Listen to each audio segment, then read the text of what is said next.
Hello and welcome everyone to another week and another Daily Aid here on the News 8 Live Desk. Phil Pinarski back with you once again and happy to be back with you all as we start the week off. As usual, we have compiled the top 8 stories that you need to know ahead for your Monday. We begin the show here in Grand Rapids. A 2-year-old was taken to a hospital over the weekend after they allegedly shot themselves with a gun. This happened Saturday morning at a home on Prospect Avenue. According to the Grand Rapids Police Department, the father of the child said that the gun was in a safely stored location before the shooting, but an investigation is still working on that. The child was taken to a hospital with non-life-threatening injuries. That's according to GRPD. An investigation into the overall incident is still ongoing at this time. The child's father was arrested, though, on charges unrelated to the shooting. And down in Kalamazoo, multiple shootings over the weekend left 7 people in total injured. The shootings happened Saturday night and early Sunday morning. One took place at a strip mall on Gull Road, and the other was at a home on W. Patterson Street. That's all according to the Kalamazoo Department of Public Safety. Police did say that they don't expect there to be a threat to the public at this time. All of the shooting victims sustained non-life-threatening injuries and all received treatment at local hospitals. Police are asking that if anyone has information on either of the shootings to contact them at 269-337-8139. And this next story has a tie-in to a story that we brought you here on the live desk from about a few months ago. 21-year-old Josh Vaudry of Plainfield Township died this weekend after the motorcycle he was riding on collided with another vehicle. This comes just a few months after Vaudry was involved in a scary crash at Silver Lake Sand Dunes. The video of that crash went viral online, and we brought it to you. The whole incident was actually filmed on Vaudry's GoPro. He only suffered only a few injuries in that crash. We spoke to those who knew Vaudry best, and you can learn a little bit more about his life right now inside our story on woodtv.com.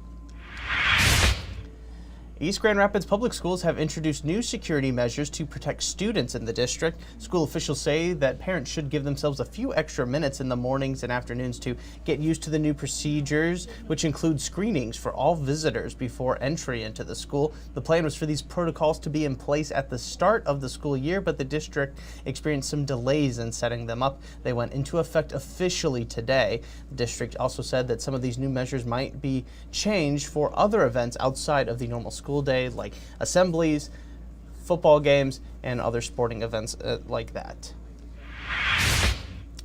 And after 30 years supplying costumes to the West Michigan community, the Costume Room here in Wyoming is closing its doors. This will be the final Halloween that the store will be providing clothing, masks, accessories, and so much more to people of all ages to celebrate Halloween. The Costume Room is having a retirement sale going on right now, and they will still be in store all the way through the end of the year, through much of December. That means that if you still need a Santa outfit for the Christmas holiday season, well, you can still go ahead and check that out and see what else they have to offer.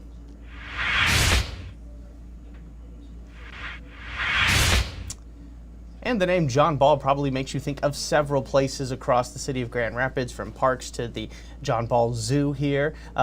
He was many things, an explorer, an educator, member of Michigan State Legislature, but the man himself, you may not know a whole lot about him. There is still a lot to be discovered, and we took a step forward in finding out a little bit more about him. Digital reporter Matt Jarowski explains who exactly Ball was and some of the incredible exploits that he was part of from his travels out of New England, around the United States, and before settling here in West Michigan. Really kind of like a Forrest Gump tale, I do say so myself. This is the first part of a 4-part series that is set to hit woodtv.com, and you can check out this first part right now inside our website. It's right now over on our homepage. We're going to take a step aside now and get you a look at the forecast. Here is Storm Team 8 meteorologist Matt Kirkwood. Well, much of this fall has been characterized with warm temperatures and lots of sunshine. We'll certainly get the warmth, especially most of this week, but it's going to be a wetter weather pattern overall. Not today, though. Dry conditions out there, just some high mid-level clouds streaming through from time to time. The type of clouds that are thin enough to allow a lot of sunshine through, hence the warmer temperatures today, along with a wind that's going to pick up on the south-southeast around 10 to 20 miles an hour. Noontime temperature, mid-50s out there, lower 60s for daytime highs, and a sunset at 6:39. This is what we're tracking out there.